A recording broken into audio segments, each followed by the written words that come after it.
Zayn thought she knew who her enemies were. Marcus. Destroyed. The past. Behind her. Minjun. By her side, protective, devoted. She thought she was safe. But she was wrong. Because while she's been learning to run her father's empire, someone's been watching. Waiting.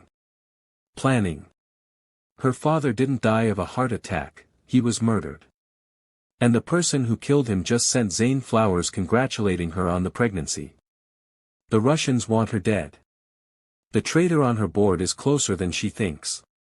And Minjun's about to discover that protecting Zayn means going to war with the most dangerous people in the world. The cage is locked. The game has begun. And Zayn's about to learn that in this world, trust is the deadliest weapon of all. But before we dive into the drama, go and watch part 1 of this story so you don't get lost. The link is in the description. Subscribe and turn on notifications because part 2 is about to get wild, and you do not want to miss what happens next. Today's special community spotlight shines on Omelia Naren, our top commenter for the week. Thank you for your support, it means the world to us. Now let's get into the story. The restaurant smelled like home, if home was a perfect fusion of Korean spices and Southern soul. Zayn sat across from Minjun in the private room, surrounded by more food than 2 people could possibly eat. Mrs. Kim had outdone herself, Korean fried chicken, kimchi mac and cheese, bulgogi sliders, seafood pancakes, and something she called K-Town collard greens, that honestly changed Zayn's life. Mrs. Kim thinks I'm starving, Zayn laughed, her hand instinctively going to her small bump. I'm 3 months pregnant, not eating for an army. She loved your father. Minjun's smile was soft. This is how she shows love. Food. Lots of it. For the first time in weeks, Zayn felt herself relax. The corporate armor came down. Here, in this cozy room with this complicated man, she could just breathe. Tell me about him, she said quietly. My real father. Not the man I knew, but who he actually was. Minjun leaned back, swirling his whiskey. Samuel Okonkwo was the smartest man I ever met. Ruthless when he needed to be, but he had principles. Lines he wouldn't cross. He met her eyes. He built his empire to lift people up, his community, his family back in Nigeria, immigrants who had no one else. But he also did illegal things. He moved information. Protected people governments wanted dead for speaking truth. Smuggled medicine into countries where corporations priced it out of reach. Minjun's expression was serious. Your father wasn't a saint, Zayn. But he wasn't a villain either. He lived in the gray areas because that's where he could do the most good. Zayn absorbed this. And you? Do you live in the gray areas too? Every single day. Minjun's gaze was intense. Does that scare you? It should have. A month ago, it would have. No, Zayn said honestly. It makes sense. The world isn't black and white. Why should the people protecting it be? Minjun's expression shifted, surprise, admiration, heat. You really are Samuel's daughter, he murmured. The air between them thickened. Zayn's phone shattered the moment. A number she recognized. Marcus. She declined the call. It rang again immediately. He's been calling. Minjun's voice went cold. Since this morning. I've been ignoring him. The phone rang a 3rd time. Answer it, Minjun said quietly. Put it on speaker. Let's hear what he wants. Zayn hesitated, then accepted the call. Zayn. Finally. Marcus's voice was frantic. We need to talk. Please. It's important. We have nothing to discuss, Marcus. The divorce is final. I made a mistake. The desperation in his voice was pathetic. A huge mistake. I've been thinking about everything, about the baby, about us. There is no us. Zane, please. I saw you at the Azure Lounge. I had no idea about your father, about your situation. If I'd known. If you'd known I had money, you wouldn't have left me. Zane's laugh was bitter. Do you hear yourself, Marcus? That's not what I meant. I mean, look, Victoria and I, it's not working out. The engagement's off. And I've been thinking about our baby, about being a father. You said you never wanted this child. I was scared. I wasn't ready. But now. Marcus's voice took on a pleading tone that made Zane's skin crawl. Now I want to try. To be a family. You, me, and the baby. We can make this work, Zane. Especially now that you're financially stable. Min-jun's hand clenched into a fist. Financially stable, Zane repeated slowly. That's what you think this is about? I'm just saying, we don't have to struggle anymore. You can afford help, a nanny, whatever you need. And I can. Marcus. Zane's voice was ice. Let me be very clear. I don't want you. I don't want your fake concern for a baby you tried to abandon. And I definitely don't want your suddenly renewed interest now that you know I have money. Zane, don't be like this. The divorce is final. You have no parental rights, you signed them away, remember? Don't call me again. Wait.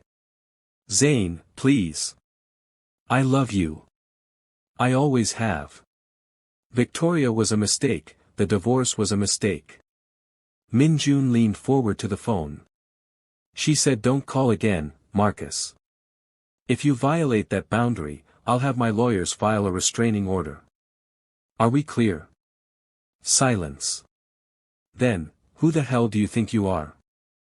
I'm the man who's going to make your life very difficult if you don't leave her alone. Min-jun's voice was deadly calm. Test me. Please. Marcus sputtered something, but Zane hung up. Her hands were shaking. He actually thought I'd take him back, she whispered. Because of money. Men like Marcus only understand value in dollar signs. Min-jun moved around the table, crouching beside her chair. Are you okay? I'm furious. Zane's eyes burned. He didn't apologize for cheating. For humiliating me. For calling our baby a mistake. He just wants access to my money. He's not getting anywhere near you or your child. Min-jun's hand covered hers. I promise you that. The touch sent electricity through her system. Their eyes met and held. Min-jun. Zane's voice was barely a whisper. His phone buzzed. He cursed in Korean, checking the screen. His expression went from frustrated to deadly serious. What is it? Jin-soo just sent an alert. Someone accessed your father's private files an hour ago. From inside a Konquo Industries. Zane's blood went cold. Inside? But only board members have that access. Exactly.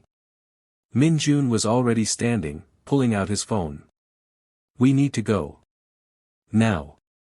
The car ride back to the penthouse was tense. Min-jun made calls in rapid Korean while Jin-soo drove like they were in an action movie. Zane's mind raced. Someone on her father's board, people she'd met, people who'd smiled and promised support, was a traitor. Do we know who? She asked. IT is tracking it now. Min-jun's jaw was tight. But Zane, if someone's accessing those files, they're looking for something specific. Bank accounts, property deeds, or information about what my father knew. Zane's hand went to her stomach. About who killed him. Min-jun's silence was confirmation. Back at the penthouse, Zane's living room had been transformed into a command center. Screens everywhere, Jin-soo's security team monitoring feeds, and a young Korean woman with purple hair typing furiously on multiple keyboards. This is Yuna, our tech specialist, Min Jun introduced. Yuna didn't look up. Found him. James Morrison. Your CFO accessed files about Samuel's Nigerian operations 20 minutes before our alert triggered. Morrison. Zane remembered him, the silver-haired man who'd been so eager to help her at the gala. He's been on my father's board for 15 years. 16, Yuna corrected, pulling up files. And he's been stealing from the medical supply division for 8 of them.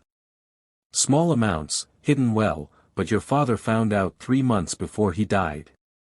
The room went silent. My father knew Morrison was stealing, Zane said slowly. And 3 months later, my father dies of a heart attack. Morrison didn't kill him personally, Min Jun said, studying the screens. But he might know who did. Yuna, dig deeper. Find everything, bank transfers, communications, travel records. Already on it, boss. Zane's phone rang. Unknown number. Everyone froze. Answer it, Min Jun said. We're recording. Zane put it on speaker. Hello. Miss Okonkwo. The voice was electronically distorted, robotic. You've been asking questions about your father's death. Stop. Her heart hammered. Who is this? Someone who can make you disappear just like Samuel did. You're a smart woman. Walk away. Sell the companies. Take your money and leave the country. You have 72 hours. And if I don't? Then your baby will grow up without a mother. If it grows up at all. The line went dead. Zane couldn't breathe. The threat against her child. Min Jun was immediately beside her, hands on her shoulders. Breathe. Look at me. Breathe. She focused on his face, his steady presence. They threatened my baby, she whispered. I know. His eyes were black with rage. And that was their fatal mistake. Jin-Soo was already mobilizing. Triple security on all entrances. No one gets within 100 feet of this building without clearance. Yuna, trace that call. Bounced through 7 proxies, still working on it, Yuna muttered. Min Jun guided Zane to the couch. Listen to me. You're safe. Your baby is safe. This building is a fortress, and I have 20 armed guards between you and the outside world. They killed my father. Your father didn't have me. Min Jun's voice was steel wrapped in velvet. And he was trying to protect you by keeping you separate from his world. You're not separate anymore. You're in the center of it, and you have an army. Zane looked around the room. At Jin-Soo barking orders. At Yuna's flying fingers. At the security feeds showing armed professionals at every entrance. At Min Jun, who looked like he'd burn down the world before letting anyone touch her. We find Morrison, Zane said, her voice steadying. Tonight. And we make him tell us everything. Min Jun's smile was proud and dangerous. There's my queen. Wait, before we get to the confrontation with Morrison, can we just appreciate how Man Jun is ready to start a whole war for Zane? If you're obsessed with this protective mafia boss energy, hit that subscribe button. And drop a comment, would you want Min Jun's protection or is that too much intensity? Let me know in the comments. Now back to the story, because Morrison is about to have the worst night of his life. Morrison's estate was in the suburbs, the kind of place that screamed bold money and legitimate businessmen. Too bad he was neither. Min Jun's team surrounded the property while Zane, Min Jun, and Jin-Soo walked straight to the front door at 11 p.m. This is insane, Zane muttered. We're just going to knock. Why not? Min Jun smiled. We're not criminals. We're concerned colleagues checking on our CFO who's been acting strangely. He rang the doorbell. Morrison answered in a bathrobe, his face going white when he saw them. Miss Okonkwo. Mr. Kong. What are you? It's nearly midnight. We need to talk, James. Zane's voice was pleasant and terrifying. About some interesting file access that happened earlier. May we come in? This isn't a good time. Jin-soo stepped forward. Morrison stepped back. They were inside. Morrison's study was exactly what Zane expected: leather, mahogany, expensive art. Min-jun closed the door while Jin-soo positioned himself in front of it. I don't know what you think you know, Morrison started, but... You've been embezzling from the medical division for 8 years, Zane said calmly, sitting in his chair like she owned it. Because technically, she did. My father discovered it 3 months before someone murdered him and made it look like a heart attack. And tonight, you accessed his private files about Nigerian operations. So here's what's going to happen, James. You're going to tell us everything. Who you're working with. Who killed my father. Everything. I don't know what you're talking about. Min-jun moved so fast Morrison didn't see it coming. One moment he was sputtering denials, the next he was pinned against the wall, Min-jun's forearm across his throat. Let me explain something, Min-jun said conversationally. That woman sitting in your chair is under my protection. Someone threatened her and her unborn child tonight. I'm not in a patient mood. So when she asks you a question, you answer. Truthfully. Or I stop being civilized. The scar on Min-jun's eyebrow, the tattoos on his neck, the cold death in his eyes, Morrison saw exactly what he was. Okay. Okay. Morrison gasped. I'll talk. Just, please. Min-jun released him but didn't move away. Morrison collapsed into a chair, shaking. I didn't know they'd kill him. I swear. I owed money. Gambling debts. Bad investments. The people I owed, they don't forgive debt. Names, Zane demanded. The Volkov family. Russian syndicate. They found out about my stealing, said they'd expose me unless I gave them information about Samuel's operations. Morrison's words tumbled out. I gave them shipping routes, bank accounts, nothing that would really hurt the company. You gave Russian mobsters my father's business intelligence, Zane said flatly. They wanted his Nigerian contracts. Said there was something in Lagos, some information Samuel had that was worth millions. I don't know what it was.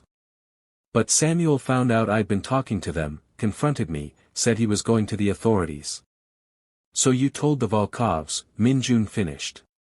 And they killed him. Morrison's silence was confirmation. Zane stood slowly. Every inch of her vibrated with rage. My father trusted you. For 16 years. He probably mentored you, supported you, and you sold him out for gambling debts. I didn't think they'd kill him. Morrison was crying now. I thought they'd threaten him, maybe steal some merchandise. Did you make the call tonight? Zane asked. Threatening my baby? No. That was them. After they found out you were asking questions, they told me to access the files, find out what you knew. And then they told you what? Min-jun's voice was deadly. To set her up. Lure her somewhere. Morrison's face said it all. They're planning something, Jin-soo said from the door. When? Tomorrow. The board meeting. They said to make sure she comes to the office, that they'd handle the rest. Zane's blood ran cold. There's no board meeting scheduled for tomorrow. There is now, Morrison whispered. I sent the emails tonight. Emergency session to discuss company security. Everyone will be there. It's a trap, Min-jun said. They're going to hit the building when all the board members and Zane are in one place. Maximum chaos, easy to make it look like a corporate terrorism incident. Zane's mind raced. So we don't go. No, Min-jun said slowly, a dangerous smile forming. We go. But we're ready. And we turn their trap into ours. He pulled out his phone, rapid-fire Korean to someone on the other end. Zayn looked at Morrison, this pathetic man who destroyed everything out of cowardice. "You're going to that meeting tomorrow," she said. "You're going to act normal. And when this is over, you're going to confess everything to the FBI, testify against the Volkovs, and spend whatever time you have left trying to make this right. And if I don't?" Min-jun ended his call. "Then I stop being civilized. And trust me, Mr. Morrison, you don't want that." Back at the penthouse at 3 a.m., Zayn should have been exhausted. Instead, she was wired. Min-jun's team was planning. Jin-soo was coordinating with FBI contacts. Yuna was hacking into the building's security systems to give them every advantage. And Zayn stood at the floor-to-ceiling windows, looking out at the city that held so many enemies she'd never known existed. "You should rest." Min-jun's voice came from behind her. "Tomorrow's going to be intense. I can't sleep." She didn't turn around. "I keep thinking about my father. About how he lived with this every day. The threats. The danger. And he kept me so far away from it that I never even suspected. He wanted you to have a normal life. I don't want normal anymore." Zayn finally faced him. "I want justice. For him. For everyone Morrison's betrayal hurt. I want these people to know they can't threaten my child and walk away." Min-jun crossed to her slowly. "You understand what tomorrow means? If we do this, if we go after the Volkovs, there's no going back. You'll be declaring war on one of the most dangerous crime families in the world." "Good." Zayn lifted her chin. "Let them come. I have you, don't I?" Something in Min-jun's expression cracked. "You have me," he said roughly. "You've had me since the moment I saw you in that lawyer's office on the security footage Jin-soo showed me. This broken, betrayed woman who still sat up straight, still had fire in her eyes. I knew then you were going to be either my greatest victory or my complete destruction." Zayn's breath caught. "Which one am I?" "Both." He stepped closer. "You're everything I never let myself want because wanting means weakness. But I'm weak for you, Zayn. Completely. And after tomorrow, after we burn these bastards down together, I'm done pretending I'm not." The air between them was electric. Min-jun. Her hand touched his chest. "We said we'd be smart. Take things slow. I don't feel smart right now." His hand covered hers. "I feel reckless. Because tomorrow you're walking into danger, and the thought of anything happening to you makes me want to lock you in this penthouse and handle everything myself. But you won't. No. Because you're not mine to lock away. You're a queen who deserves to claim her throne." His other hand cupped her face. "But after tomorrow, Zayn, I'm going to ask you for something." "What?" "A chance. A real one. Not as your protector or your business partner, but as a man who's completely gone for you." His thumb brushed her cheek. "Can you give me that?" Zayn's heart was racing. "What if I don't want to wait until after tomorrow?" Min-jun's eyes darkened. "Zayn. What if I told you I'm already sure?" She stepped closer. "That I've been sure since you showed up at my door and looked at me like I was worth protecting. Like I was worth everything. You are worth everything." "Then stop being noble," Zayn whispered. "Stop holding back. Tomorrow we might die. We're not going to die. But we could. And I don't want to face that without knowing what this feels like." She kissed him.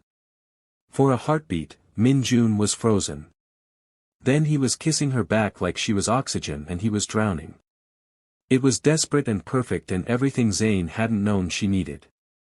His hands in her hair, her hands gripping his shirt, the city lights blurring around them as the world narrowed to just this. When they finally broke apart, both breathing hard, Min-jun pressed his forehead to hers. "We're doing this," he said. "After tomorrow, you and me. Really doing this? Promise? I promise. He kissed her again, softer. Now go sleep. You need rest. Will you stay? The words came out small. Not, I don't mean, just. Stay. Please. I don't want to be alone tonight. Min-jun's expression softened completely. Get changed. I'll be right here. 20 minutes later, Zayn lay in her massive bed, and Min-jun sat in the chair beside it, his hand holding hers. Tell me a story, she murmured, already half asleep. About my father. A good memory. So Min-jun told her about the time Samuel won a poker game against 3 mob bosses and a senator, and used the money to build a school in Lagos. Zayn fell asleep smiling, safe and protected. And Min-jun stayed awake all night, watching over her, planning how to destroy anyone who dared threaten what was his. The Afro-Korean Industries board meeting was scheduled for 2 p.m.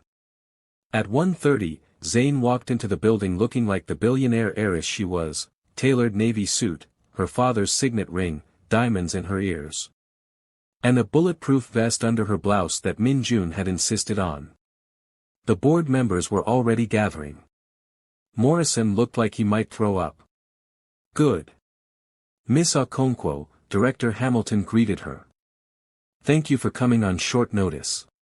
When Morrison said there was a security concern. I'm sure it's nothing, Zayn said smoothly. But better safe than sorry. Min-jun entered behind her, Jin-soo and 4 other security personnel with him. To anyone watching, it looked like standard executive protection. But Zayn knew each of those men was armed and trained to kill. In the conference room, Zayn took her father's seat at the head of the table. 15 board members, all successful, all powerful. And according to Yuna's research, 3 of them had suspicious connections to the Volkovs. Let's begin, Zayn said. Morrison, you called this meeting. What's the security concern? Morrison opened his mouth. Closed it. Looked panicked. That's when the power went out. Emergency lights flickered on, bathing everything in red. Everyone stay calm, Min-jun's voice cut through the rising panic. Jin-soo, secure the room. But Jin-soo was already moving to the doors, which wouldn't open. We're locked in, he announced. Zayn stood. This is the trap. What trap? Hamilton demanded. What's going on? The conference screen flickered to life. A man appeared, 50s, sharp suit, cold eyes. Miss Afro-Korean, he said in accented English. I am Dmitry Volkov. You've been making problems for my family. You killed my father, Zayn said coldly. Your father stole something from us. Information about our operations in Nigeria that he threatened to give to Interpol. I simply protected my interests. Volkov smiled. Now you will do the same. Transfer controlling interest of Afro-Korean Industries to the accounts I'm sending, or the bomb in this building explodes in 10 minutes. The room erupted in panic. You're bluffing, Min-jun said. Am I? Volkov nodded, and the screen split. Security footage of the building showed multiple bags placed at structural points. The charges are real. The timer is running. Make your choice, Miss Afro-Korean. Your empire, or your life and the lives of these innocent board members. 9 minutes, Volkov added. Zayn looked at Min-jun. He nodded slightly. Show time. Okay, Zayn said. I'll transfer it. But I need computer access. Use Morrison's laptop. He's been very helpful. Morrison looked like he wanted to disappear. Zayn sat, opened the laptop, and started typing. But not transfers, she was sending a signal. 6 minutes, Miss Afro-Korean. These are complex accounts, this takes time. Outside the windows, movement. Shadows on the roof. Min-jun's backup team. 4 minutes. Almost done. The windows exploded inward. Not with bombs, with Minjun's tactical team on rappel lines, glass shattering as they swung into the room. At the same moment, Jin-Soo threw a device at the locked doors, a small explosive that blew them open. FBI agents poured in. On screen, Volkov's expression went from smug to shocked to furious. "You. Did you really think I'd come unprepared?" Zane stood, pulling out an earpiece that had been hidden in her hair. "Say hello to the FBI, Mr. Volkov. They've been listening to everything. Including your confession to murdering my father." "The bomb." "There is no bomb," Minjun said, smiling coldly. "Your men were intercepted when they entered the building this morning. The bags are filled with FBI surveillance equipment. You've been set up, Volkov. Arrest him," the FBI agent said to his team in Moscow, because yes, they'd coordinated internationally. On screen, Russian police burst into Volkov's office.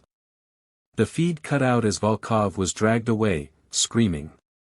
In the conference room, FBI agents were arresting Morrison and 2 other board members who'd been complicit. Zane watched it all with calm satisfaction. Hamilton approached carefully.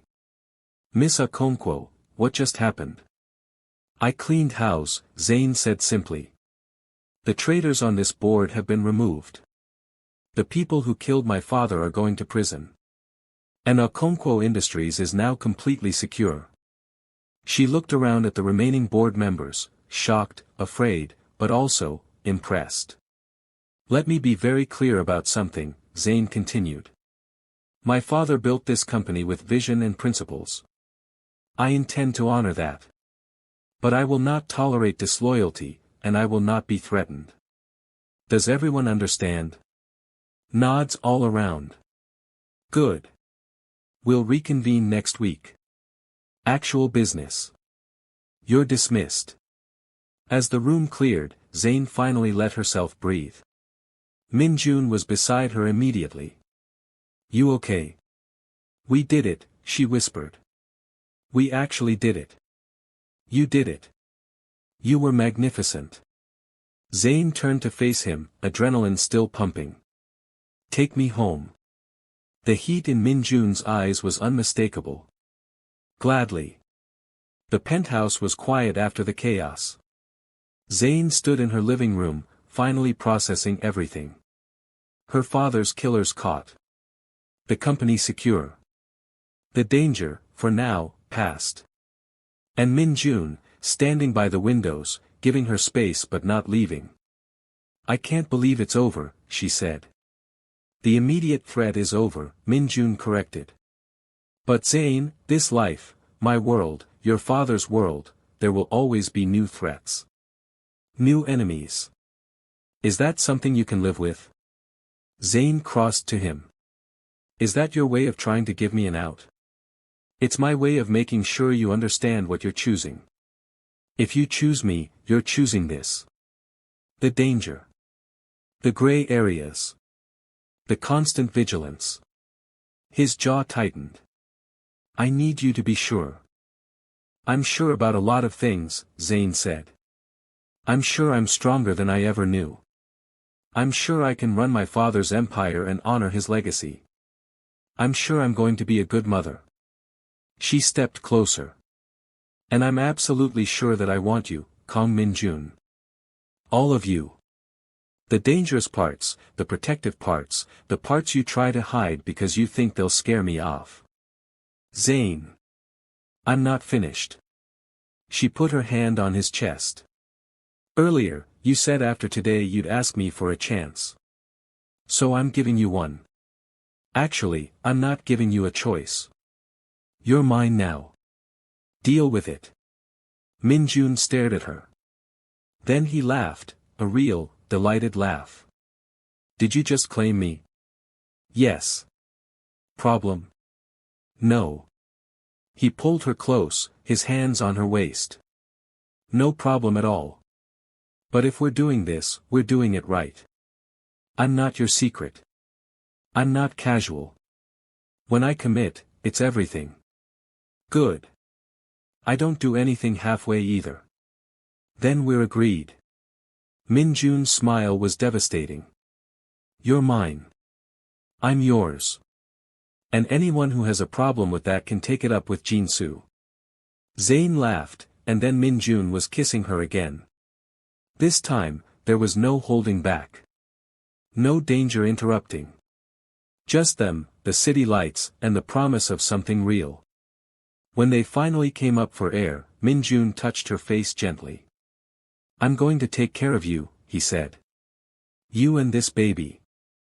I'm going to protect you, support you, and probably drive you crazy with how overprotective I am. I wouldn't expect anything less. Zayn's smile turned mischievous. But I'm going to drive you crazy too. I'm stubborn, I don't like being told what to do, and I'm going to run my empire my way. I know. It's one of the things I love about you. The word hung in the air. Love? Zayn whispered. Min Jun didn't hesitate. Love. I'm in love with you, Zayn Okonkwo. Probably have been since day one. I just didn't want to admit it because it made you a weakness. But you're not a weakness. He kissed her forehead. You're my strength. Tears pricked Zayn's eyes. I love you too. I think I have since you showed up at my door and looked at me like I was worth protecting. You're worth everything. They stayed like that, wrapped in each other, until Zayn's phone buzzed. A text from an unknown number. Congratulations on your victory. Your father would be proud. But be careful, young queen. The Volkovs were not your only enemies. A friend. Zayn showed it to Min Jun. His expression darkened. We'll handle it. Together. Together, Zayn agreed. Because whatever came next, new enemies, new challenges, running an empire while pregnant, she wasn't alone anymore. She had Min Jun. She had her power. And she had a very clear message for anyone who thought about threatening her family. Try it. See what happens. 3 months later. Zayn stood in the nursery, now 6 months pregnant, directing where furniture should go. The crib should face the window, she told Jin-soo, who was helping despite being head of security. Babies like natural light. Yes, boss lady, Jin-soo said with a smile. Stop calling me that. Never. Min Jun entered with shopping bags. I may have gone overboard. What did you buy now? He pulled out tiny Korean handbox. And tiny Nike shoes. And what appeared to be a designer baby carrier. Min Jun, the baby's not even born yet. I'm preparing. He looked almost embarrassed. Is it too much? Zayn's heart melted. This dangerous, powerful man buying baby clothes. It's perfect, she said softly. Her phone rang. Attorney Chen. Miss Okonkwo, I have news. Marcus Wright was just arrested. What? For what? Fraud. Turns out Victoria's father discovered Marcus had been planning to steal from their company the same way he stole from you. They pressed charges. He's looking at serious time. Karma. Beautiful, poetic karma. Thank you for letting me know, Zayn said. After hanging up, she told Min Jun, who smiled with satisfaction. The universe has a way of balancing scales, he said. It does. That evening, they sat in the nursery, Zayn in the rocking chair, Min Jun on the floor, both imagining the baby who'd be there soon. Have you thought about names? Min Jun asked. Simone, Zayn said. After my grandmother. And maybe Samuel for the middle name. Simone Samuel Okonkwo. Min Jun tested it. Perfect. Okonkwo Kong, Zayn corrected. Min Jun's head snapped up. What? When we get married, and we are getting married, right? Absolutely. Then our daughter gets both our names.